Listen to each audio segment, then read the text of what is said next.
मेरा नाम अमनदीप है। मैं पंजाब स्टूडेंट्स यूनियन ललकार तो इत्थे Punjab university they which law department the student हाँ।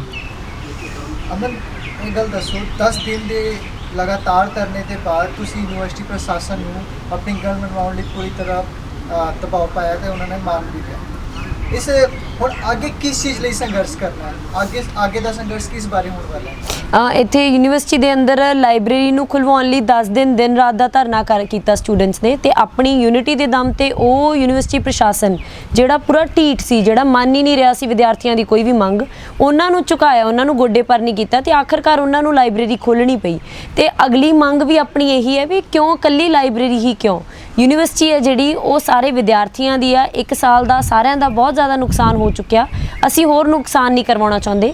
तो अगे जिहड़ा संघर्ष है भी सारी दी सारी यूनिवर्सिटी सारे विद्यार्थियों लिए नॉर्मल तरीके दे नाल खोली जाए, उन्होंने लैके विद्यार्थी वक्-वक् डिपार्टमेंट्स दे उन्होंने शुरू भी कर दित्तियां। स्टूडेंट्स ऑनलाइन क्लासेस का बॉयकॉट कर रहे हैं, वो इत्थे आके चेयरपर्सन नूं मिल रहे हैं, अपनी रिप्रजेंटेशनस दे रहे हैं भी सानूं वापस बुला के इत्थे ऑफलाइन क्लासेस ते साडियां पढ़ाइयां शुरू कराइयां जाण। इस अंदोलन दे विच किहड़ी जथेबंदियां तुहाडे नाल सी? स्टूडेंट यूनियन किहड़े तुहाडे नाल नहीं सीगे? असी पंजाब स्टूडेंट्स यूनियन ललकार तो मुख्य तौर पर बाकी बहुत सारिया ऑर्गेनाइजेशनस ये शामिल सी। सिर्फ एक विद्यार्थी जथेबंदी ABVP नूं छड्ड के जिहड़ी असी मानते हैं भी वो कोई विद्यार्थियों की ऑर्गेनाइजेशन नहीं, वो इत्थे अथॉरिटियां की जथेबंदी है। तो उहदा इक्को एक मकसद है भी जिवें RSS BJP का मकसद है भी पूरे समाज दे विच जहर घोलना ते जात धर्म के नाम उत्ते कम्यूनल जिहड़े कॉन्फ्लिक्ट्स ने उन्हां नूं पैदा करना, लोकां नूं लड़ाउणा आपस दे विच, उही काम उन्हां दी विद्यार्थी जथेबंदी करदी है। असल विच असीं कहांगे भी ABVP एक गुंडा गिरोह आ जिहड़ा कॉलेजां यूनीवर्सिटियां दे विद्यार्थियों नूं उन्हां दीआं असल मंगां मसलिਆਂ ਤੋਂ भड़काउण दे लई इत्थे विद्यार्थी भर्ती करते हैं तो उन्होंने गुमराह करते हैं। यूनिवर्सिटी दे विच प्रशासन और सरकार की जिहड़ी मिली जुली राजनीति हुंदी है ਉਹਦਾ विद्यार्थियों उत्ते की प्रभाव पैंदा है ते उन्हां दी पढ़ाई उत्ते की प्रभाव पैंदा है? इस राजनीति का सब तो वड्डा प्रभाव आ जिहड़ा वो ये पै रहा भी इस वेले यूनिवर्सिटी जिहड़ी है बंद है ते नाल दी नाल इत्थे यूनिवर्सिटी की एक ऑटोनोमस बॉडी है। इत्थे चोणां हुंदियां ने, हर 4 साल बाद सैनेट चुनी जाती है जिहड़ी इत्थों दे सारे फैसले लैंदी है। मतलब इक्को एक इंडिया की भारत की यूनिवर्सिटी इहो जी है जिहड़ी ना तो सेंटर के कंट्रोल च ना स्टेट दे, इहदी आपदा स्ट्रक्चर है, आप फैसले लैंदे ने चोणां दे नाल। ते इह लॉकडाउन का बहाना लगा के, करोना का बहाना लगा के, जिवें मोदी सरकार ने काले कानून पास किए ने, नवीं सिक्ख्या नीति पास की है जिहड़ी साडे विद्यार्थियों उत्ते बहुत वड्डा हमला है, उस तरह इत्थे यूनिवर्सिटी के अंदर वाइस चांसलर वल्लों सैनेट दीआं चोणां जाणबुੱਝ के करवाईਆਂ नहीं गईਆਂ ते हुण उहनूं सैनेट नूं भंग करना जां उहदे विच इस कदर तक रिफॉर्म कर देने भी इन्हां दे बंदे आ जिहड़े उहदे विच घुसपैठ करके इन्हां दे तर੍ਹਾਂ ਦੇ बंदे इन्हां दे वांगू फैसले लै सकण तां उहदियां ਤਿਆਰੀਆਂ कीतियां जा रहीਆਂ ने। विद्यार्थियों की पढ़ाई का पूरा नुकसान किया जा रहा, खिलवाड़ किया जा रहा ऑनलाइन क्लासां के नाम पर। आ बॉटनी डिपार्टमेंट इत्थों के स्टूडेंट्स कहते भी असीं कित्थे प्रैक्टिकल करना हुंदा सी प्लांट्स दे नाल, सानूं फोटोआं दिखा के जिहड़े प्रैक्टिकल किए जा रहे हैं जिहड़े 3-3 4-4 घंटे डेली प्रैक्टिकल्स हुंदे सी। तुसीं आप सोचो भी किस तरह की एजुकेशन सानूं दित्ती जा रही है, सिर्फ डिग्रियां वंडियां जा रही ते सरकार दा पूरी शय आ इहदे हेठ। करोना जिथे चाहिए उत्थे आ जांदा ते उही करोना सरकार कहती है भी वरतो जिन्ना वरत सकदे हो, आपदी घुसपैठ आ जिहड़ी ओह इस तरह दीआं विद्यक अदारियां दे विच करके। एक गल वेखण नूं मिल रही है कि जिहड़े पूरे देश दे विच वख-वख यूनिवर्सिटियां विच प्रदर्शन लगातार देखण नूं मिल रहे हैं।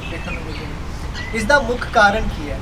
चलो कारण तो चल लगभग सारे पता भी है, समाधान की हो सकता तुहाडे अनुसार? यूनिवर्सिटियां दे विच कॉलेजां दे विच प्रदर्शन तां वेखण नूं मिलदे ने क्योंकि जिवें आपां गल करदे भी असीं भगत सिंह दी राजनीति करदे, उन्होंने कहा सी भी विद्यार्थी जिहड़े ने वो राजनीति तो टुट के नहीं रह सकते। विद्यार्थियों का काम यह हुंदा भी वो वधिया राजनीति जिहड़ी लोकां दी लोक पक्षी राजनीति है वो करन ते लोकां तक वो गल लैके जाण। ते यही अज हो रहा भी कॉलेजां यूनिवर्सिटियां दे विद्यार्थी जिथे किते भी समाज च धक्का हुंदा उहदे खिलाफ बोलदे ने। इत्थे चंडीगढ़ च हल्लो माजरे रेप केस होया, इत्थों के विद्यार्थी बोले ने, जेलों के टाइम ला के आए ने। इत्थे CA NRC लागू हुंदा, इत्थे पुतले साड़े जांदे ने, उहदियां कॉपियां साड़ियां जांदियां। किसान अंदोलन चल रहा है तो उहदा भी प्रभाव इत्थे कॉलेज यूनिवर्सिटियां दे विद्यार्थी भावें उत्थे इंडिविजुअल तौर पर जाके बैठे ने पर कई थावां ते विद्यार्थी बहुत लड़ रहे ने ते इहनूं वेग होर भी मिलना सी, ये अंदोलन होर तिखा होना सी जे किते कॉलेज यूनिवर्सिटियां खुले हुंदे। तां सरकार नूं यही डर है भी ये जिहड़ा नौजवान विद्यार्थी वर्ग है इन्हां ਨੂੰ ਕਿਸੇ ਨਾ ਕਿਸੇ ਤਰ੍ਹਾਂ ਇਹਨਾਂ ਨੂੰ ਗੁਲਾਮ ਹੀ ਬਣਾ ਦਿੱਤਾ ਜਾਵੇ। ਜਿਵੇਂ ਆਪਾਂ ਗੱਲ ਕਰਦੇ ਹਾਂ ਵੀ ਸਾਡੀ ਆਉਣ ਵਾਲੀਆਂ ਜਿਹੜੀਆਂ ਪੀੜ੍ਹੀਆਂ ਨੇ, ਨਸਲਾਂ ਨੇ, ਉਹਨਾਂ ਨੂੰ ਕਿਸੇ ਤਰ੍ਹਾਂ ਨਾਲ ਇੱਕ ਤਬਾਹ ਕਰਨ ਦੀਆਂ ਤਿਆਰੀਆਂ ਇਹ ਸਿੱਖਿਆ ਨੀਤੀ ਜ਼ਰੀਏ ਕਰ ਰਹੇ ਨੇ। ਇਹ ਇੱਥੇ ਆਪਦੇ ਬੰਦੇ ਲਾ ਕੇ, ਆਪਦੇ ਡੀਨ ਲਾ ਕੇ, ਆਪਦੇ ਅਧਿਕਾਰੀ ਲਾ ਕੇ, ਪੁਲਿਸ ਲਾ ਕੇ ਵਿਦਿਆਰਥੀਆਂ ਦੇ ਮਨਾਂ 'ਚ ਡਰ ਪੈਦਾ ਕਰਨ ਦੀ ਕੋਸ਼ਿਸ਼ ਕਰ ਰਹੇ ਨੇ ਤੇ ਉਹ ਵਿਦਿਆਰਥੀ ਜਿਹੜੇ ਸਾਰਥਕ ਰਾਜਨੀਤੀ ਕਰ ਰਹੇ ਨੇ ਉਹਨਾਂ ਨੂੰ ਖਤਮ ਕਰਨ ਦੀ ਚਾਲਾਂ ਖੇਡ ਰਹੇ ਨੇ। ਤੇ ਇਹਦਾ ਵਿਰੋਧ ਇਹੀ ਹੋ ਸਕਦਾ ਵੀ ਵਿਦਿਆਰਥੀ ਕੈਂਪਸਾਂ ਦੇ ਵਿੱਚ ਵਾਪਸ ਆਉਣ ਤਾਂ ਕਿ ਆਪਾਂ ਇੱਥੋਂ ਪੜ੍ਹਾਈ ਲਿਖਾਈ ਵੀ ਵਧੀਆ ਕਰ ਸਕੀਏ ਤੇ ਚੰਗਾ ਸਮਾਜ ਸਿਰਜਣ ਲਈ ਵੀ ਇੱਥੇ ਵਿਚਾਰ ਵਟਾਂਦਰੇ ਕਰ ਸਕੀਏ। ਸਰਕਾਰ ਦੇ ਜਿਹੜੇ ਨਵੇਂ ਐਜੂਕੇਸ਼ਨ ਪਾਲਿਸੀਜ਼ ਆ ਰਹੀਆਂ ਨੇ ਉਹ ਐਜੂਕੇਸ਼ਨ ਪਾਲਿਸੀਜ਼ ਇਸ ਤਰ੍ਹਾਂ ਦੇ ਜਿਹੜੇ ਅਦਾਰੇ ਨੇ, ਯੂਨੀਵਰਸਿਟੀਜ਼ ਨੇ ਤੇ ਵਿਦਿਆਰਥੀਆਂ ਨੂੰ ਕਿਸ ਪਾਸੇ ਨੂੰ ਲੈ ਕੇ ਜਾ ਰਹੇ ਨੇ? ਜਿਹੜੀ ਨਵੀਂ ਸਿੱਖਿਆ ਨੀਤੀ ਆਈ ਹੈ 2020, ਆਪਾਂ ਉਹਦੀ ਗੱਲ ਕਰ ਲਈਏ ਤਾਂ ਉਹ ਲਿਆਂਦੀ ਹੀ ਇੱਕ ਗੱਲ ਹੀ ਗਈ। ਉਹਨੂੰ ਜੋ ਤੁਸੀਂ ਪੜ੍ਹੋਗੇ ਤਾਂ ਬਹੁਤ ਸੋਹਣੇ ਲੱਛੇਦਾਰ ਸ਼ਬਦਾਂ ਦੇ ਵਿੱਚ ਉਹ ਲਿਖੀ ਹੋਈ ਆ ਤੇ ਉਹਦੇ ਵਿੱਚ ਜੇ ਆਪਾਂ ਗੱਲ ਕਰੀਏ ਵੀ ਜਦੋਂ ਤਾਂ ਉਹਨਾਂ ਨੇ ਪ੍ਰੋਬਲਮਸ ਦੀ ਗੱਲ ਕੀਤੀ ਹੈ ਵੀ ਸਮੱਸਿਆਵਾਂ ਕੀ ਨੇ ਸਿੱਖਿਆ ਦੇ ਵਿੱਚ, ਉਦੋਂ ਤਾਂ ਉਹਨਾਂ ਨੇ ਸਿੱਖਿਆ ਮਾਹਰ ਨੂੰ ਫੜ ਲਿਆ ਵੀ ਭਾਈ ਤੂੰ ਲਿਖ ਦੇ ਦਿੱਕਤਾਂ ਕੀ ਨੇ। ਉਹਨਾਂ ਨੇ ਸਾਰੀਆਂ ਪ੍ਰੋਬਲਮਸ ਗਿਣੀਆਂ ਨੇ। ਸਾਡੇ ਕੋਲ ਇਨਫਰਾਸਟ੍ਰਕਚਰ ਦੀ ਕਮੀ ਹੈ, ਪੈਸੇ ਦੀ ਕਮੀ ਹੈ, ਬੱਚਿਆਂ ਦੇ ਡ੍ਰੌਪ ਆਊਟ ਰੇਟ ਬਹੁਤ ਜ਼ਿਆਦਾ ਨੇ, ਬਹੁਤ ਦਿੱਕਤਾਂ ਨੇ, ਸਰਕਾਰੀ ਇਨਫਰਾਸਟ੍ਰਕਚਰ ਬਹੁਤ ਬੁਰਾ ਹਾਲ ਹੈ। ਪਰ ਜਦੋਂ ਹੱਲ ਪੇਸ਼ ਕਰਨ ਦੀ ਗੱਲ ਆਈ ਉਦੋਂ ਕਿਸੇ ਵਪਾਰੀ ਦੇ ਹੱਥ 'ਚ ਕਲਮ ਫੜਾਤੀ ਵੀ ਹੱਲ ਤੂੰ ਪੇਸ਼ ਕਰ ਲਾ। ਤਾਂ ਹੱਲ ਉਸੇ ਤਰ੍ਹਾਂ ਹੀ ਪੇਸ਼ ਕੀਤਾ ਜਾ ਰਿਹਾ ਵੀ ਇਹ ਜਿਹੜੀ ਸਿੱਖਿਆ ਨੀਤੀ ਹੈ ਇਹ ਭਗਵੇਂ ਕਰਨ ਵੱਲ ਲੈ ਕੇ ਜਾ ਰਹੀ ਆ। ਸਿੱਖਿਆ ਜਿਹੜੀ ਸਾਇੰਟੀਫਿਕ ਰਿਸਰਚ ਆ ਉਹਦੇ ਵਿੱਚ ਫੰਡਿੰਗ ਘਟਾ ਕੇ ਜਿਹੜੀ ਹੋਰ ਗਊ ਮੂਤਰ ਜਾਂ ਹੋਰ ਗੋਬਰ ਤੋਂ ਇਹੋ ਜਿਹੀਆਂ ਚੀਜ਼ਾਂ ਵੱਲ ਫਾਲਤੂ ਦਾ ਜਿਹੜੀ ਘਟੀਆ ਹੈ ਉਹਦੇ ਨਾਮ ਦੇ ਉੱਤੇ ਰਿਸਰਚ ਵਧਾਈ ਜਾਊਗੀ। ਤੇ ਦੂਜਾ ਵਿਦਿਆਰਥੀਆਂ ਦੇ ਵਿੱਚ ਇਹਨੂੰ ਪ੍ਰਾਈਵੇਟਾਈਜੇਸ਼ਨ ਪੂਰੀ ਹੋ ਰਹੀ ਹੈ, ਕਮਰਸ਼ੀਅਲਾਈਜੇਸ਼ਨ ਕੀਤੀ ਜਾ ਰਹੀ ਆ ਤਾਂ ਕਿ ਬਾਹਰਲੇ ਜਿਹੜੇ ਅਦਾਰੇ ਨੇ ਜਾਂ ਇੱਥੇ ਸਿੱਖਿਆ ਦੇ ਵਿੱਚ ਪ੍ਰਾਈਵੇਟ ਖੇਤਰ ਨੂੰ ਪੂਰੀ ਖੁੱਲ੍ਹ ਦਿੱਤੀ ਜਾ ਰਹੀ ਹੈ। ਤੁਸੀਂ ਇਹ ਦੇਖੋ ਵੀ ਲੋਕਡਾਊਨ ਦੇ ਵਿੱਚ ਇੱਥੇ ਸਾਰੇ ਸੈਕਟਰ ਨੇ ਜਿਹੜੇ ਉਹ ਲਗਭਗ ਡੁੱਬੇ ਨੇ। ਫੈਕਟਰੀਆਂ ਦੇ ਵਿੱਚੋਂ ਇਨਕਮਾਂ ਬੰਦ ਹੋ ਗਈਆਂ, ਨੌਕਰੀਆਂ ਚਲੀਆਂ ਗਈਆਂ, ਬਹੁਤ GDP ਥੱਲੇ ਚਲੀ ਗਈ। ਕਿਹੜਾ ਇਹੋ ਜਿਹਾ ਅਦਾਰਾ ਜਿਹਨੂੰ ਕੋਈ ਘਾਟਾ ਨਹੀਂ ਪਿਆ? ਉਹ ਸਿੱਖਿਆ ਦਾ ਅਦਾਰਾ ਹੈ। ਪ੍ਰਾਈਵੇਟ ਸਕੂਲਾਂ ਨੇ ਵੀ ਪੂਰੀਆਂ ਫੀਸਾਂ ਵਸੂਲੀਆਂ, ਯੂਨੀਵਰਸਿਟੀਆਂ ਨੇ ਵੀ ਪੂਰੀਆਂ ਫੀਸਾਂ ਵਸੂਲੀਆਂ। ਹੁੰਦਾ ਕੀ ਹੈ ਵੀ ਤੁਸੀਂ ਸਿਰਫ ਵਨ ਟਾਈਮ ਇਨਵੈਸਟਮੈਂਟ ਕਰਨੀ ਆ, ਇੱਕ ਵਾਰ ਬਿਲਡਿੰਗ ਬਣਾ ਕੇ ਟੀਚਰ ਭਰਤੀ ਕਰਨੇ ਨੇ ਤੇ ਉਹ ਤੋਂ ਬਾਅਦ ਸਾਲੋ ਸਾਲ ਕਈ ਸਾਲ ਤੁਹਾਡੀਆਂ ਜਿਹੜੀਆਂ ਜੇਬਾਂ ਨੇ ਉਹ ਇਹੀ ਵਿਦਿਆਰਥੀ ਫੀਸਾਂ ਲੈ ਕੇ ਭਰਦੇ ਰਹਿਣਗੇ। ਤਾਂ ਇਹਨੂੰ ਹੋਰ ਤਿੱਖਾ ਕਰਨ ਲਈ, ਹੋਰ ਲੀਗਲਾਈਜ਼ ਕਰਨ ਦੇ ਲਈ ਨਵੀਂ ਸਿੱਖਿਆ ਨੀਤੀ ਲਿਆਂਦੀ ਗਈ ਆ ਵੀ ਕਾਲਜਾਂ, ਯੂਨੀਵਰਸਿਟੀਆਂ, ਕੈਂਪਸਾਂ ਦੇ ਵਿੱਚੋਂ ਵਿਦਿਆਰਥੀ ਯੂਨੀਅਨਾਂ ਨੂੰ ਖਤਮ ਕਰ ਦਿੱਤਾ ਜਾਵੇ ਤਾਂ ਕਿ ਕੋਈ ਆਵਾਜ਼ ਨਾ ਚੱਕ ਸਕਣ। ਇੱਥੇ ਇਹਨਾਂ ਦੇ ਤਰ੍ਹਾਂ ਦੇ ਬੰਦੇ ਬਿਠਾ ਦਿੱਤੇ ਜਾਣ ਜਿਹੜੇ ਬੋਰਡ ਆਫ ਗਵਰਨੈਂਸ ਦੀ ਗੱਲ ਹੋਈ ਆ ਵੀ ਉਹ ਸਾਰੇ ਫੈਸਲੇ ਲੈਣਗੇ, ਕੇਂਦਰ ਵੱਲੋਂ ਨਿਯੁਕਤ ਕੀਤੇ ਜਾਣਗੇ ਤੇ ਆਪਦੇ ਤਰ੍ਹਾਂ ਦੀ ਮਤਲਬ ਬਹੁਤ ਸਾਰੀਆਂ ਚੀਜ਼ਾਂ ਨੇ। ਆਪਾਂ ਪੂਰੀ ਸਿੱਖਿਆ ਨੀਤੀ ਤੇ ਅਲੱਗ ਤੋਂ ਚਰਚਾ ਹੋ ਸਕਦੀ ਹੈ ਵੀ ਕਿੰਨੀ ਖਤਰਨਾਕ ਹੈ ਸਾਡੇ ਸਾਰੇ ਵਿਦਿਆਰਥੀਆਂ ਦੇ ਲਈ। ਤੁਹਾਡੇ ਅਨੁਸਾਰ ਇਸ ਤਰ੍ਹਾਂ ਦੇ ਵਿਦਿਅਕ ਅਦਾਰਿਆਂ ਵਿੱਚ ਕਿਸ ਤਰ੍ਹਾਂ ਦੇ ਔਰ ਕਿਹੜੇ ਸੁਧਾਰ ਦੀ ਲੋੜ ਹੈ? ਵਿਦਿਅਕ ਅਦਾਰਿਆਂ ਦੇ ਵਿੱਚ ਪਹਿਲੀ ਗੱਲ ਤਾਂ ਇਹ ਆ ਕਿ ਪੂਰੇ ਦੇ ਪੂਰੇ ਵਿਦਿਅਕ ਢਾਂਚੇ ਦੇ ਵਿੱਚ ਇੱਕ ਬਹੁਤ ਵੱਡੇ ਸੁਧਾਰ ਦੀ ਲੋੜ ਆ ਵੀ ਸਾਨੂੰ ਜਿਹੜੀਆਂ ਡਿਗਰੀਆਂ ਵੇਚੀਆਂ ਜਾ ਰਹੀਆਂ ਨੇ, ਵੰਡੀਆਂ ਜਾ ਰਹੀਆਂ ਨੇ, ਇਹਦੇ ਵਿੱਚੋਂ ਕੋਈ ਵਧੀਆ ਮਨੁੱਖ ਨਹੀਂ ਪੈਦਾ ਹੋ, ਮਤਲਬ ਕੋਈ ਵਧੀਆ ਰਿਸਰਚਾਂ ਨਹੀਂ ਨਿਕਲਦੀਆਂ। ਜੇ ਪੰਜਾਬ ਯੂਨੀਵਰਸਿਟੀ ਦੀ ਗੱਲ ਕਰ ਲਈਏ, ਹਰ ਸਾਲ ਇੱਥੋਂ ਕਿੰਨੇ ਨੌਜਵਾਨ ਨੇ, ਸੈਂਕੜੇ ਨੌਜਵਾਨ ਨੇ ਜਿਹੜੇ ਰਿਸਰਚ ਕਰਦੇ ਨੇ, PhDਆਂ ਕਰਦੇ ਨੇ। ਜਾਂ ਪੂਰੇ ਦੇਸ਼ ਭਰ ਦੀਆਂ ਯੂਨੀਵਰਸਿਟੀਆਂ ਦੀ ਗੱਲ ਕਰੀਏ ਤੇ ਕਿੰਨੀਆਂ ਕੁ ਰਿਸਰਚਾਂ ਨੇ ਜਿਹੜੀਆਂ ਬਹੁਤ ਹੀ ਚੰਗੀਆਂ, ਕੋਈ ਬਹੁਤ ਕਾਬਿਲੇ ਤਾਰੀਫ ਜਾਂ ਆਪਾਂ ਕਹਿ ਦਈਏ ਵੀ ਕੋਈ ਵਧੀਆ ਰਿਸਰਚਾਂ ਜਿਨ੍ਹਾਂ ਨੂੰ ਜੈਨੂਇਨ ਮੰਨਿਆ ਜਾਵੇ।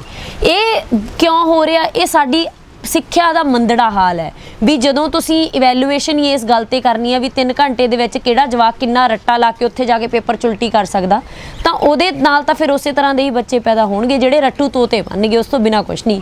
ਜਦੋਂ ਤੁਸੀਂ ਸਮਾਜ ਨਾਲੋਂ ਅੱਡ ਕਰਕੇ ਹੀ ਸਿੱਖਿਆ ਵੇਖਣੀ ਹੈ ਤੇ ਜਦੋਂ ਵਿਦਿਅਕ ਅਦਾਰਿਆਂ ਦੇ ਵਿੱਚ ਪੜ੍ਹਾਈ ਦੇ ਨਾਲੋਂ ਪੜ੍ਹਾਈ ਦੇ ਉੱਤੇ ਸੈਮੀਨਾਰ ਕਰਨ ਦੇ ਲਈ ਤੁਹਾਨੂੰ ਮਿਹਨਤਾਂ ਕਰਨੀਆਂ ਪੈਂਦੀਆਂ ਨੇ ਤੇ ਇੱਥੇ ਵੱਡੇ ਵੱਡੇ ਜਿਹੜੇ ਯੱਗ ਨੇ ਉਹ ਕੀਤੇ ਜਾਂਦੇ ਨੇ ਜਾਂ ਹੋਰ ਧਾਰਮਿਕ ਸਮਾਗਮਾਂ ਦੇ ਲਈ ਤੁਹਾਨੂੰ ਖੁੱਲ੍ਹੀ ਸ਼ੈ ਦਿੱਤੀ ਜਾਂਦੀ ਆ, ਤਾਂ ਮੈਨੂੰ ਲੱਗਦਾ ਵੀ ਵਿੱਦਿਆ ਨੂੰ ਸਭ ਤੋਂ ਲੀਸਟ ਪ੍ਰਾਇਓਰਟੀ ਦਿੱਤੀ ਜਾ ਰਹੀ ਹੈ ਇੱਥੇ। ਵੀ ਵਿਦਿਆਰਥੀਆਂ ਦੇ ਅਸਲ ਵਿੱਚ ਜਿਹੜੇ ਦਿਮਾਗ ਖੁੱਲ੍ਹਣੇ ਚਾਹੀਦੇ ਨੇ, ਵਿਦਿਆਰਥੀ ਜਿਹੜੇ ਚੰਗਾ ਪੜ੍ਹਨ, ਵਿਚਰਨ, ਰਾਜਨੀਤੀ ਕਰਨ, ਉਹ ਸਾਰੀਆਂ ਚੀਜ਼ਾਂ ਨੂੰ ਖਤਮ ਕਰਕੇ ਇੱਥੇ ਸਿਰਫ ਤੇ ਸਿਰਫ ਮਕਸਦ ਇਹ ਆ ਵੀ ਜਿਹੜੀ ਸਰਕਾਰ ਚਾਹੁੰਦੀ ਹੈ ਉਸੇ ਤਰ੍ਹਾਂ ਦੇ ਬੰਦੇ ਇੱਥੋਂ ਪੈਦਾ ਹੋਣ ਜਿਹੜੇ ਸਵਾਲ ਨਾ ਚੱਕਣ ਤੇ ਸਿਰਫ ਇੱਕ ਮਸ਼ੀਨੀ ਰੋਬੋਟ ਪੈਦਾ ਕਰਨ ਦੀਆਂ ਤਿਆਰੀਆਂ ਨੇ ਉਹ ਸਕੂਲ ਤੋਂ ਸ਼ੁਰੂ ਹੋ ਜਾਂਦੀਆਂ ਨੇ। ਵੀ ਜਦੋਂ ਬੱਚੇ ਨੇ ਜਿਹੜੇ ਉਹ ਰੱਟੂ ਤੋਤਿਆਂ ਵਾਂਗੂ ਸਿਲੇਬਸ ਆ ਜਿਹੜਾ ਰੱਟਦੇ ਜਾਂਦੇ ਨੇ ਹਰ ਸਾਲ ਦੇ ਵਿੱਚ ਤੇ ਉਹਨਾਂ ਦੀ ਅਸਲ ਜਾਣਕਾਰੀ ਆ ਜਿਹੜੀ ਫਰਕ ਹੁੰਦਾ ਹੈ ਨਾ ਵੀ ਤੁਸੀਂ ਐਜੂਕੇਸ਼ਨ ਦੇ ਰਹੇ ਹੋ ਪਰ ਤੁਸੀਂ ਨੌਲੇਜ ਨਹੀਂ ਦੇ ਰਹੇ, ਨੌਲੇਜ ਵਿਦਿਆਰਥੀਆਂ ਦੀ ਜ਼ੀਰੋ ਆ, ਤਾਂ ਉਹ ਇੱਕ ਪੂਰੇ ਦੇ ਪੂਰੇ ਸਿਸਟਮ ਦੇ ਵਿੱਚ ਹੀ ਸਮੱਸਿਆ ਹੈ। ਪਰ ਉਹ ਇਹ ਸਿਸਟਮ ਜਿਵੇਂ ਚਲਾਉਂਦਾ ਹੈ, ਜਿਹੜੀਆਂ ਸਰਕਾਰਾਂ ਲੈ ਕੇ ਆਉਂਦੀਆਂ ਨੇ, ਜਿਹੜੇ ਅੰਬਾਨੀ ਅਡਾਨੀ ਕਾਰਪੋਰੇਟਸ ਇਹਨੂੰ ਫੰਡਿੰਗ ਦਿੰਦੇ ਨੇ ਸਰਕਾਰਾਂ ਨੂੰ, ਤਾਂ ਉਹਨਾਂ ਉਹਨਾਂ ਦੇ ਹਿਸਾਬ ਨਾਲ ਤਾਂ ਇਹ ਸਭ ਤੋਂ ਸਹੀ ਚੱਲ ਰਿਹਾ, ਸਭ ਤੋਂ ਵਧੀਆ ਚੱਲ ਰਿਹਾ, ਕਿਉਂਕਿ ਉਹ ਇਹੀ ਚਾਹੁੰਦੇ ਨੇ ਵੀ ਇੱਥੇ ਸਿਰਫ ਮਸ਼ੀਨਾਂ ਵਰਗੇ ਬੰਦੇ ਪੈਦਾ ਹੋ ਜਾਣ। ਜਿਵੇਂ ਮੈਕਾਲੇ ਦੀ ਜਿਹੜੀ ਸਿੱਖਿਆ ਨੀਤੀ ਅੰਗਰੇਜ਼ਾਂ ਵੇਲੇ ਲੈ ਕੇ ਆਈ ਸੀ, ਤਾਂ ਉਹਨਾਂ ਨੇ ਇਹ ਗੱਲ ਆਖੀ ਸੀ ਵੀ ਸਾਨੂੰ ਇਹੋ ਜਿਹੇ ਬੰਦੇ ਤਿਆਰ ਕਰਨੇ ਆ ਅਸੀਂ ਜਿਹੜੇ ਦਿੱਖ ਪੱਖੋਂ ਤਾਂ ਭਾਰਤੀ ਹੋਣ ਪਰ ਸੋਚ ਪੱਖੋਂ ਅੰਗਰੇਜ਼ ਹੋਣ। ਇਸੇ ਕਰਕੇ ਉਹਨਾਂ ਨੇ ਅੰਗਰੇਜ਼ੀ ਦੇ ਵਿੱਚ ਪੜ੍ਹਾਈ ਸ਼ੁਰੂ ਕੀਤੀ।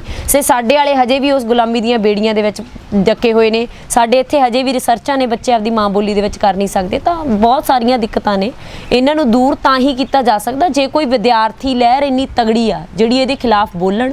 ਤੇ ਫੀਸਾਂ ਦੇ ਵਾਧੇ ਹਰ ਸਾਲ ਜਿਹੜੇ ਹੋ ਰਹੇ ਨੇ ਵੀ ਵਿਦਿਆਰਥੀਆਂ ਦਾ ਇੱਕ ਬਹੁਤ ਵੱਡਾ ਸੈਕਸ਼ਨ ਇੱਥੇ ਪੜ੍ਹ ਹੀ ਨਹੀਂ ਸਕਦਾ। ਇਹਨਾਂ ਸਾਰਿਆਂ ਦਾ ਹੱਲ ਇਹੀ ਹੈ ਵੀ ਵਿਦਿਆਰਥੀਆਂ ਦੀ ਯੂਨੀਅਨ, ਵਿਦਿਆਰਥੀਆਂ ਦੀਆਂ ਲਹਿਰਾਂ ਖੜੀਆਂ ਹੋਣ ਜਿਹੜੇ ਇਹੋ ਜਿਹੇ ਸਮਾਜਿਕ ਮਸਲਿਆਂ ਉੱਤੇ ਆਵਾਜ਼ ਵੀ ਚੱਕਣ। ਜਿਵੇਂ ਤੁਸੀਂ ਕਹਿ ਰਹੇ ਹੋ ਕਿ ਤੁਸੀਂ ਵਿਦਿਆਰਥੀ ਲਹਿਰ ਦੀ ਗੱਲ ਕਰ ਰਹੇ ਹੋ, ਨਾਲ ਨਾਲ ਤੁਸੀਂ ਇੱਕ ਸਟੂਡੈਂਟ ਆਗੂ ਵੀ ਹੋ। ਜਿਹੜੇ ਨਵੇਂ ਸਟੂਡੈਂਟ ਆਉਣਗੇ ਯੂਨੀਵਰਸਿਟੀ ਦੇ ਵਿੱਚ ਤੇ ਉਹਨਾਂ ਨੂੰ ਵੀ ਇਸ ਤਰ੍ਹਾਂ ਦੇ ਸੰਘਰਸ਼ ਦੀ ਤਿਆਰੀ ਕਰਨੀ ਚਾਹੀਦੀ ਹੈ, ਤਾਂ ਕਿਸ ਤਰ੍ਹਾਂ ਦੀ ਤਿਆਰੀ ਕਰ ਸਕਦੇ ਹੋ, ਕਿਸ ਤਰ੍ਹਾਂ ਆਪਣੇ ਆਪ ਨੂੰ ਤਿਆਰ ਕਰ ਸਕਦੇ ਹਾਂ ਇਸ ਤਰ੍ਹਾਂ ਦੇ ਸੰਘਰਸ਼ ਲਈ, ਕਰਨੇ ਦੇ ਲਈ ਜਾਂ ਸਰਕਾਰ ਦੇ ਖਿਲਾਫ ਬੋਲਣ ਦੇ ਲਈ? ਦੇਖੋ ਵਿਦਿਆਰਥੀਆਂ ਦੇ ਲਈ ਤਾਂ ਨਾ ਜਿਵੇਂ ਇਹ ਗੱਲ ਹੁੰਦੀ ਹੈ ਵੀ ਕੋਈ ਉਵੇਂ ਸੋਚ ਕੇ ਤਿਆਰੀ ਨਹੀਂ ਕਰਦਾ। ਤਿਆਰੀ ਕਿਵੇਂ ਹੁੰਦੀ ਹੈ ਵੀ ਵਿਦਿਆਰਥੀਆਂ ਨੂੰ ਧੱਕਾ ਸਾਹਮਣੇ ਦਿੰਦਾ ਹੈ ਬਈ ਯੂਨੀਵਰਸਿਟੀਆਂ ਕਾਲਜਾਂ ਦੇ ਵਿੱਚ ਇੱਥੇ ਚੰਡੀਗੜ੍ਹ ਪੰਜਾਬ ਯੂਨੀਵਰਸਿਟੀ ਦੀ ਗੱਲ ਕਰ ਲਈਏ, ਪਿਛਲੇ 15-20 ਸਾਲਾਂ ਦੇ ਵਿੱਚ ਕੋਈ ਰੈਗੂਲਰ ਕੋਰਸ ਨਹੀਂ ਸ਼ੁਰੂ ਕੀਤਾ ਗਿਆ। ਜਿੰਨੇ ਸ਼ੁਰੂ ਹੋਏ ਨੇ ਉਹ ਸਾਰੇ ਪ੍ਰਾਈਵੇਟ ਕੋਰਸ ਸ਼ੁਰੂ ਹੋਏ ਨੇ। ਮੈਂ ਲਾਅ ਦੀ ਡਿਗਰੀ ਕਰ ਰਹੀ ਹਾਂ, ਇੱਥੇ ਮੇਰੇ ਵਾਲੇ ਕੋਰਸ ਦੀ ਫੀਸ ਦੀ 10-15 ਹਜ਼ਾਰ ਫੀਸ ਹੈ ਸਾਲ ਦੀ, ਤੇ ਇੱਥੇ 5 ਸਾਲਾ ਲਾਅ ਵੀ ਆ ਜਿਹੜਾ ਬਾਅਦ ਦੇ ਵਿੱਚ ਸ਼ੁਰੂ ਕੀਤਾ ਗਿਆ ਜਿਹਦੀ 1 ਲੱਖ ਫੀਸ ਹੈ। ਤਾਂ ਆਪੇ ਸੋਚਿਆ ਜਾ ਸਕਦਾ ਵੀ ਕਿਹੜੇ ਵਿਦਿਆਰਥੀ ਨੇ ਜਿਹੜੇ 1 ਲੱਖ ਵਾਲੀ ਫੀਸ ਦੇ ਵਿੱਚ ਆ ਕੇ ਪੜ੍ਹਨਗੇ। ਤਾਂ ਵਿਦਿਆਰਥੀਆਂ ਦੇ ਮੰਗਾਂ ਮਸਲੇ ਨੇ, ਵਿਦਿਆਰਥੀ ਸਮਾਜ ਦੇ ਵਿੱਚ ਇਹ ਸਮਝਦਾ ਹੈ ਵੀ ਬਹੁਤ ਸਾਰੀਆਂ ਦਿੱਕਤਾਂ ਨੇ, ਹੋਸਟਲਾਂ ਨੂੰ ਲੈ ਕੇ ਆਉਂਦੀਆਂ ਨੇ, ਹੋਰ ਪੜ੍ਹਾਈਆਂ ਨੂੰ ਲੈ ਕੇ ਦਿੱਕਤਾਂ ਆਉਂਦੀਆਂ ਨੇ। ਤਾਂ ਸਿਰਫ ਇੱਕ ਗੱਲ ਵਿਦਿਆਰਥੀਆਂ ਨੂੰ ਸਿੱਖਣੀ ਚਾਹੀਦੀ ਹੈ ਵੀ ਜਦੋਂ ਕਿਤੇ ਧੱਕਾ ਹੁੰਦਾ ਤਾਂ ਇਕੱਲੇ ਰਹਿ ਕੇ ਲੜਾਈਆਂ ਨਹੀਂ ਲੜੀਆਂ ਜਾ ਸਕਦੀਆਂ। ਅੱਜ ਜੇ ਅਸੀਂ ਇਕੱਠੇ ਨਹੀਂ ਹੁੰਦੇ ਤਾਂ ਇਹ ਹਾਕਮ ਲਈ ਬਹੁਤ ਸੌਖਾ ਹੁੰਦਾ ਇਕੱਲੇ ਨੂੰ ਟਾਰਗੇਟ ਕਰਨਾ, ਪਰ ਉਹੀ ਜੇ ਆਪਣੀ ਮੁੱਠੀ ਕਾਇਮ ਹੈ, ਜੇ ਵਿਦਿਆਰਥੀ ਇਕੱਠੇ ਨੇ, ਵਿਦਿਆਰਥੀਆਂ ਦੀ ਏਕਤਾ ਹੈ ਤੇ ਉਹ ਇਕੱਠੇ ਹੋ ਕੇ ਲੜਦੇ ਨੇ, ਮੰਗਾਂ ਕਰਦੇ ਨੇ, ਤਾਂ ਸਾਰੀਆਂ ਮੰਗਾਂ ਮਨਵਾਈਆਂ ਜਾ ਸਕਦੀਆਂ। ਬਹੁਤ ਹੀ ਢੀਠ ਰਵੱਈਏ ਜਿਹੜੇ ਪ੍ਰਸ਼ਾਸਨ ਦੇ ਹੁੰਦੇ ਨੇ ਜਾਂ ਬਹੁਤ ਹੀ ਢੀਠ ਫੈਸਲੇ ਨੇ ਜਾਂ ਜਿੱਡੇ ਮਰਜ਼ੀ ਵੱਡੇ ਫੈਸਲੇ ਹੋਣ, ਜਿੱਡੀ ਵਿਦਿਆਰਥੀਆਂ ਦੀ ਤਾਕਤ ਹੈ ਉਹ ਸਾਰੇ ਫੈਸਲਿਆਂ ਨੂੰ ਝੁਕਾ ਸਕਦੇ ਨੇ। ਇਸ ਯੂਨੀਵਰਸਿਟੀ ਦੇ ਵਿੱਚ 4 ਸਾਲ ਪਹਿਲਾਂ 2017 ਦੇ ਵਿੱਚ ਇੱਥੇ ਵਿਦਿਆਰਥੀਆਂ ਨੇ ਵੱਡਾ ਘੋਲ ਲੜਿਆ ਸੀ। 1100% ਫੀਸਾਂ ਵਧੀਆਂ ਸੀ, 10-10 ਹਜ਼ਾਰ ਤੋਂ ਸਿੱਧਾ 90 ਹਜ਼ਾਰ ਫੀਸ ਕਰਤੀ ਸੀ। ਵਿਦਿਆਰਥੀ 1.5 ਮਹੀਨਾ ਲੜਦੇ ਰਹੇ, ਸੰਘਰਸ਼ ਕਰਦੇ ਰਹੇ। 68 ਵਿਦਿਆਰਥੀਆਂ ਤੇ ਕੇਸ ਪਏ, ਜੇਲ੍ਹ ਗਏ, ਪਰ ਫਿਰ ਵੀ ਆਖਰਕਾਰ ਵਿਦਿਆਰਥੀ ਜਿੱਤੇ ਨੇ। ਉਹਨਾਂ ਨੇ ਉਹ ਫੀਸਾਂ ਦੀ ਵਾਧਾ ਜਿਹੜਾ ਵਾਪਸ ਕਰਵਾਇਆ। ਇਹ ਤਾਕਤ ਹੁੰਦੀ ਹੈ। ਸਾਨੂੰ ਸਮਾਜ ਤੋਂ ਸਿੱਖਣਾ ਚਾਹੀਦਾ ਵੀ ਸਾਡੇ ਜਿਹੜੇ ਪ੍ਰਿਥੀਪਾਲ ਰੰਧਾਵੇ ਵਰਗੇ ਸ਼ਹੀਦ ਹੋਏ ਨੇ, ਸਾਡੇ ਜਿਹੜੇ ਵਿਦਿਆਰਥੀ ਆਗੂ ਹੋਏ ਨੇ ਜਿਨ੍ਹਾਂ ਨੇ ਕਦੇ ਬੱਸਾਂ ਦੇ ਕਿਰਾਏ ਨਹੀਂ ਵਧਣ ਦਿੱਤੇ, ਜਿਹੜੇ ਸਮਾਜ ਦੇ ਵਿੱਚ ਸਾਡੇ ਲਈ ਬੱਸ ਪਾਸ ਲਾਗੂ ਕਰਾਏ ਨੇ, ਤਾਂ ਅਸੀਂ 70ਵੇਂ 80ਵੇਂ ਦੀ ਪੰਜਾਬ ਦੇ ਵਿੱਚ PSU ਦੀਆਂ ਉਹ ਲਹਿਰਾਂ ਨੂੰ ਚੱਕ ਕੇ ਦੇਖ ਲਈਏ ਇਤਿਹਾਸ ਨੂੰ ਵੀ ਉਹਨਾਂ ਨੇ ਸਰਕਾਰ ਦੇ ਇੱਕ ਕਹਿਣੇ ਤੇ ਉਹਨਾਂ ਦੇ ਪੂਰਾ ਦਾ ਪੂਰਾ ਪੰਜਾਬ ਬੰਦ ਹੁੰਦਾ ਸੀ, ਨਾਸੀ ਧੂੰਆਂ ਆਉਂਦਾ ਸੀ ਸਰਕਾਰ ਦੇ। ਤਾਂ ਅੱਜ ਉਹਨਾਂ ਲਹਿਰਾਂ ਤੋਂ ਪ੍ਰੇਰਨਾ ਲੈ ਕੇ ਅਸੀਂ ਵੀ ਵਿਦਿਆਰਥੀ ਆਪਦੇ ਕੈਂਪਸਾਂ ਦੇ ਵਿੱਚ ਆਪਦੀ ਇੱਕ ਸੁਚਾਰੂ ਰਾਜਨੀਤੀ ਖੜੀ ਕਰੀਏ। ਤੇ ਉਹ ਵਿਦਿਆਰਥੀ ਉਹ ਪੜ੍ਹਨਾ ਚਾਹੀਦਾ। ਦਰਅਸਲ ਸਾਨੂੰ ਇਤਿਹਾਸ ਬਹੁਤ ਕੁਝ ਸਿਖਾਉਂਦਾ ਹੈ, ਸਾਨੂੰ ਦੱਸਦਾ ਹੈ ਵੀ ਕਿਵੇਂ ਸਾਡੇ ਇਤਿਹਾਸ ਦੇ ਵਿੱਚ ਇੰਨੀਆਂ ਚੀਜ਼ਾਂ ਪਈਆਂ ਨੇ ਜਿਨ੍ਹਾਂ ਤੋਂ ਸਿੱਖ ਕੇ ਅਸੀਂ ਆਪਣੀਆਂ ਆਉਣ ਵਾਲੀਆਂ ਲੜਾਈਆਂ ਜਿਹੜੀਆਂ ਉਹ ਲੜ ਸਕਦੇ ਹਾਂ। ਅੱਗੇ ਤੁਸੀਂ ਕੀ ਕੁਝ ਕਰਨ ਵਾਲੇ ਹੋ? ਜਿਵੇਂ ਅਸੀਂ ਜਾਣ ਰਹੇ ਕਿ ਯੂਨੀਵਰਸਿਟੀ ਹਜੇ ਖੁੱਲੀ ਨਹੀਂ, ਕਲਾਸਿਸ ਨਹੀਂ ਲੱਗੀ, ਉਸ ਦੇ ਲਈ ਕਿਸ ਤਰ੍ਹਾਂ ਦਾ ਪ੍ਰੋਟੈਸਟ ਕਰੋਗੇ ਤੁਸੀਂ ਤੇ ਤੁਹਾਡੇ ਨਾਲ ਕਿਹੜੇ ਸਟੂਡੈਂਟ ਯੂਨੀਅਨ ਨਾਲ? ਜਿਵੇਂ ਇੱਥੇ ਅਸੀਂ ਵੱਖ-ਵੱਖ ਵਿਭਾਗਾਂ ਦੇ ਅੱਡ-ਅੱਡ ਵਿਦਿਆਰਥੀਆਂ ਦੇ ਨਾਲ ਸੰਪਰਕ ਕਰ ਰਹੇ ਹਾਂ। ਅੱਜ ਲਾਅ ਡਿਪਾਰਟਮੈਂਟ ਦੇ ਵਿੱਚ ਧਰਨਾ ਦਿੱਤਾ ਗਿਆ ਸੀ ਸਟੂਡੈਂਟਸ ਵੱਲੋਂ। ਉਹਦੇ ਵਿੱਚ ਮੁੱਖ ਗੱਲ ਇਹ ਰੱਖੀ ਗਈ ਸੀ ਜਿਵੇਂ ਲਾਅ ਪ੍ਰੈਕਟੀਕਲ ਸਬਜੈਕਟ ਹੈ, ਆਨਲਾਈਨ ਤੁਸੀਂ ਪੜ੍ਹਾ ਰਹੇ ਹੋ। ਇੱਕ ਤਾਂ ਇਹੀ ਦਿੱਕਤ ਹੈ ਵੀ ਆਨਲਾਈਨ ਦੇ ਨਾਮ ਦੇ ਉੱਤੇ ਡਰਾਮਾ ਹੋ ਰਿਹਾ। ਅੱਜ ਅਸੀਂ ਲਾਅ ਗਏ ਨਾ ਡਿਪਾਰਟਮੈਂਟ ਦੇ ਵਿੱਚ, ਕਹਿੰਦੇ ਜੀ ਇੱਥੇ ਲਾਈਟ ਚਲੀ ਗਈ ਤੇ 4 ਵਜੇ ਤੱਕ ਸਾਰੇ ਕੰਪਿਊਟਰ ਸਭ ਕੁਝ ਬੰਦ ਆ, ਵੀ ਸਾਡੇ ਤੋਂ ਆਨਲਾਈਨ ਕਲਾਸਾਂ ਲੈਣੀਆਂ ਔਖੀਆਂ ਨੇ, ਸ਼ਾਇਦ ਘਰੇ ਜਾ ਕੇ ਲੈਣੀਆਂ ਪੈਣਗੀਆਂ। ਇਹ ਆਪਦੀ ਦਿੱਕਤਾਂ ਸਮਝ ਰਹੇ ਨੇ। ਜਦੋਂ ਵਿਦਿਆਰਥੀਆਂ ਦੇ ਨਾਲ ਵੀ ਤਾਂ ਇਹ ਹੁੰਦਾ ਹੈ, ਨੈੱਟ ਪੈਕ ਖਤਮ ਹੋ ਜਾਂਦੇ ਨੇ, ਰੇਂਜ ਨਹੀਂ ਆਉਂਦੀ, ਹੋਰ ਬਹੁਤ ਸਾਰੀਆਂ ਦਿੱਕਤਾਂ ਨੇ। ਆਨਲਾਈਨ ਵੈਸੇ ਵੀ ਪੜ੍ਹਾਈਆਂ ਚੱਜ ਨਾਲ ਨਹੀਂ ਹੋ ਸਕਦੀਆਂ, ਨਹੀਂ ਤਾਂ YouTube ਯੂਨੀਵਰਸਿਟੀਆਂ ਖੋਲ੍ਹੀਆਂ ਜਾ ਸਕਦੀਆਂ ਸੀ। ਤਾਂ ਸਾਡੀਆਂ ਇਹੀ ਮੰਗਾਂ ਨੇ ਵੀ ਸਾਰੇ ਵਿਦਿਆਰਥੀਆਂ ਲਈ ਅਸੀਂ ਇਕੱਠੇ ਕਰਕੇ ਵਿਦਿਆਰਥੀਆਂ ਨੂੰ ਇੱਥੇ ਯੂਨੀਵਰਸਿਟੀ ਖੁਲਵਾਈਏ, ਕਿਉਂਕਿ ਆਪਣੀ ਯੂਨੀਵਰਸਿਟੀ ਆ। ਇਹਨਾਂ ਦੀ ਕੋਈ ਮਨਸ਼ਾ ਨਹੀਂ ਇਹਨੂੰ ਖੋਲ੍ਹਣ ਦੀ। ਇਹਨਾਂ ਨੇ ਉਦੋਂ ਤੱਕ ਤਾਲਾ ਲਾ ਕੇ ਰੱਖਣਾ ਜਦੋਂ ਤੱਕ ਵਿਦਿਆਰਥੀ ਆਪ ਨਹੀਂ ਆ ਕੇ ਖੋਲ੍ਹਦੇ। ਪਟਿਆਲੇ ਦੇ ਵਿੱਚ ਆਈ ਹੋਇਆ ਵੀ ਯੂਨੀਵਰਸਿਟੀ ਦਾ ਕੋਈ ਰੌਂ ਨਹੀਂ ਸੀ ਵੀ ਉਹ ਖੋਲ੍ਹੇ, ਪਰ ਵਿਦਿਆਰਥੀ ਆਏ, ਉਹਨਾਂ ਨੇ ਆਪਦੇ ਹੌਸਟਲਾਂ ਦੇ ਤਾਲੇ ਖੋਲ੍ਹੇ, ਆਪਦੇ ਹੌਸਟਲਾਂ ਦੇ ਵਿੱਚ ਬਹਿ ਗਏ, ਕਹਿੰਦੇ ਅਸੀਂ ਤਾਂ ਇੱਥੇ ਬੈਠੇ ਹਾਂ, ਤੁਸੀਂ ਜੋ ਮਰਜ਼ੀ ਕਰ ਲਓ, ਭਾਵੇਂ ਉਹਨਾਂ ਦੀਆਂ ਕਲਾਸਾਂ ਕੁਛ ਟਾਈਮ ਆਨਲਾਈਨ ਚੱਲਦੀਆਂ ਰਹੀਆਂ, ਪਰ ਵਿਦਿਆਰਥੀ ਹੋਸਟਲਾਂ ਦੇ ਵਿੱਚ ਆਪਦੀ ਥਾਵਾਂ ਦੇ ਉੱਤੇ ਬੈਠੇ ਰਹੇ। ਤਾਂ ਇਹੀ ਕੁਛ ਸਾਨੂੰ ਵੀ ਇੱਥੇ ਕਰਨਾ ਪੈਣਾ ਵੀ ਸਾਡੀ ਯੂਨੀਵਰਸਿਟੀ ਸਾਡੀਆਂ ਥਾਵਾਂ ਨੇ। ਤਾਂ ਅੱਜ ਜਿਵੇਂ ਸ਼ੁਰੂਆਤ ਕੀਤੀ ਹੈ, ਲਾਅ ਡਿਪਾਰਟਮੈਂਟ, ਥੀਏਟਰ ਡਿਪਾਰਟਮੈਂਟ, ਹੋਰ ਬਹੁਤ ਸਾਰੇ ਡਿਪਾਰਟਮੈਂਟ ਨੇ, ਬਹੁਤ ਸਾਰੇ ਪ੍ਰੈਕਟੀਕਲ ਸਬਜੈਕਟਸ ਨੇ, ਤਾਂ ਉੱਥੋਂ ਚੇਅਰਪਰਸਨਸ ਤੱਕ ਇੱਕ ਮੰਗ ਪੱਤਰ ਦਿੱਤਾ ਵਿਦਿਆਰਥੀਆਂ ਨੇ ਵੀ ਸਾਡੀਆਂ ਆਨਲਾਈਨ ਥੀਏਟਰ ਤੁਸੀਂ ਕਿਵੇਂ ਕਰ ਸਕਦੇ ਹੋ, ਆਨਲਾਈਨ ਬੋਟਨੀ ਦੀ ਰਿਸਰਚ ਕਿਵੇਂ ਕੀਤੀ ਜਾ ਸਕਦੀ ਆ, ਹੋਰ ਕਿੰਨੇ ਪ੍ਰੈਕਟੀਕਲ ਸਬਜੈਕਟਸ ਨੇ, ਆਨਲਾਈਨ ਕਿਵੇਂ ਲੈਬਾਂ ਲੱਗ ਸਕਦੀਆਂ ਨੇ, ਵੀ ਉਹਦੀ ਥਾਂ ਤੇ ਵਿਦਿਆਰਥੀਆਂ ਨੂੰ ਬੁਲਾ ਕੇ ਤੁਸੀਂ ਫੇਜ਼ ਜਿਵੇਂ ਵੀ, ਮਤਲਬ ਇੱਕ ਤਾਂ ਪਹਿਲੀ ਗੱਲ ਡਰਾਮਾ ਹੀ ਇਹ ਖਤਮ ਕਰਨਾ ਚਾਹੀਦਾ ਕਰੋਨਾ ਵਾਲਾ, ਵਿਦਿਆਰਥੀਆਂ ਦੇ ਇਕੱਠੇ ਹੋ ਜਾਣ। ਦਿੱਲੀ ਦੇ ਵਿੱਚ ਕਿਸੇ ਦੀ ਹਿੰਮਤ ਨਹੀਂ ਪੈਂਦੀ ਜਾ ਕੇ ਕਿਸੇ ਦਾ ਕਰੋਨਾ ਟੈਸਟ ਕਰ ਲਿਆ, ਜਾ ਕੇ ਕਿਸੇ ਦੇ ਉੱਤੇ ਮਾਸਕ ਪਾਉਣ ਨੂੰ ਕਹਿ ਦੇਵੇ। ਇੱਥੇ ਜੇ ਵਿਦਿਆਰਥੀ ਇਕੱਠੇ ਹੋ ਜਾਣ, ਕਿਹਦੀ ਹਿੰਮਤ ਹੋਊਗੀ ਵੀ ਯੂਨੀਵਰਸਿਟੀਆਂ ਦੇ ਵਿੱਚ ਆ ਕੇ ਵਿਦਿਆਰਥੀਆਂ ਨੂੰ ਕੁਝ ਕਹਿ ਲੈਣ। ਤਾਂ ਲੋੜ ਆ ਵੀ ਵਿਦਿਆਰਥੀ ਇਸ ਗੱਲ ਨੂੰ ਸਮਝਣ ਵੀ ਸਾਡਾ ਕਿੱਡਾ ਵੱਡਾ ਨੁਕਸਾਨ ਹੋ ਰਿਹਾ ਸਾਡੇ ਕੈਂਪਸਾਂ ਦੇ ਵਿੱਚ। ਇਹਨੂੰ ਪੂਰਾ ਅਥਾਰਟੀਆਂ ਜ਼ੋਰ ਲੱਗਿਆ ਹੋਇਆ ਵੀ ਅਸੀਂ ਆਪਦੀਆਂ ਮਨਮਰਜ਼ੀਆਂ ਕਰ ਲਈਏ ਜਦੋਂ ਤੱਕ ਵਿਦਿਆਰਥੀ ਨਹੀਂ ਹੈਗੇ। ਤਾਂ ਅੱਜ ਉਹ ਵਿਦਿਆਰਥੀ ਆਉਣ, ਆ ਕੇ ਲੜਨ ਇੱਥੇ, ਤਾਂ ਹੀ ਆਪਣੀਆਂ ਮੰਗਾਂ ਮੰਨੀਆਂ ਜਾ ਸਕਦੀਆਂ।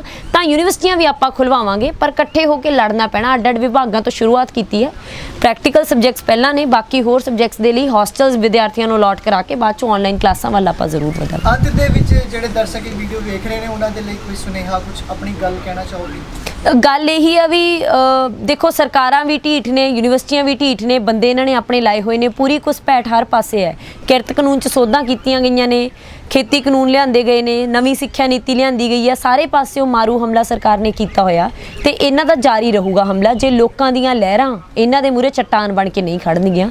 ਉਵੇਂ ਵਿਦਿਆਰਥੀਆਂ ਦੇ ਲਈ ਵੀ ਜਦੋਂ ਤੱਕ ਅਸੀਂ ਇਕੱਲੇ ਕਹਿ ਰਹੇ ਹਾਂ ਆਪਦੇ ਘਰਾਂ ਦੇ ਵਿੱਚ ਬੈਠੇ ਹਾਂ, ਆਪਦੇ ਨਿੱਜ ਦੇ ਵੱਲ ਵੱਧ ਫੋਕਸ ਕਰਦੇ ਹਾਂ, ਤਾਂ ਉਵੇਂ ਭਗਤ ਸਿੰਘ ਦੀ ਉਹ ਗੱਲ ਯਾਦ ਆਉਂਦੀ ਹੈ ਵੀ ਨੌਜਵਾਨੋ ਸਿਪਾਹੀਓ ਉੱਠੋ, ਖੜੇ ਹੋ ਜਾਓ, ਆਪਦਾ ਨਿੱਜਵਾਦ ਤਿਆਗੋ ਤੇ ਮਤਲਬ ਸਮਾਜ ਦੇ ਵਿੱਚ ਆਓ। ਸਮਾਜ ਨੂੰ ਤੁਹਾਡੀ ਬਹੁਤ ਲੋੜ ਆ, ਤੁਸੀਂ ਇਹ ਸਮਾਜ ਨੂੰ ਬਦਲਣਾ।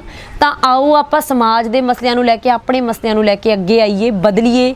ਲੋੜ ਆ ਇਸ ਸਮੇਂ ਦੀ ਵੀ, ਜੇ ਕਿਉਂਕਿ ਅੱਜ ਵੀ ਨਾ ਜਾਗੇ ਤਾਂ ਵੇਲਾ ਬਹੁਤ ਲੰਘ ਚੁੱਕਾ ਹੋਊਗਾ ਤੇ ਸਾਡੇ ਲਈ ਇਹੋ ਜਿਹੇ ਨੁਕਸਾਨ ਹੋ ਜਾਣਗੇ ਜਿਹਦਾ ਭਰਪਾਈ ਕਰਨੀ ਔਖੀ ਹੋ ਜਾਣੀ ਹੈ। ਤਾਂ ਜੋ ਹੀ ਵਿਦਿਆਰਥੀ ਭਗਤ ਸਿੰਘ ਨੂੰ ਪੜ੍ਹਨ, ਪ੍ਰੇਰਨਾ ਲੈਣ ਆਪਦੇ ਸ਼ਹੀਦਾਂ ਤੋਂ, ਆਪਦੀਆਂ ਵਿਦਿਆਰਥੀ ਲਹਿਰਾਂ ਤੋਂ, ਤੇ ਆ ਕੇ ਇੱਥੇ ਆਪਦੇ ਮਸਲਿਆਂ ਨੂੰ ਲੈ ਕੇ ਤੇ ਸਮਾਜ ਦੇ ਮਸਲਿਆਂ ਨੂੰ ਲੈ ਕੇ ਬੋਲਣ।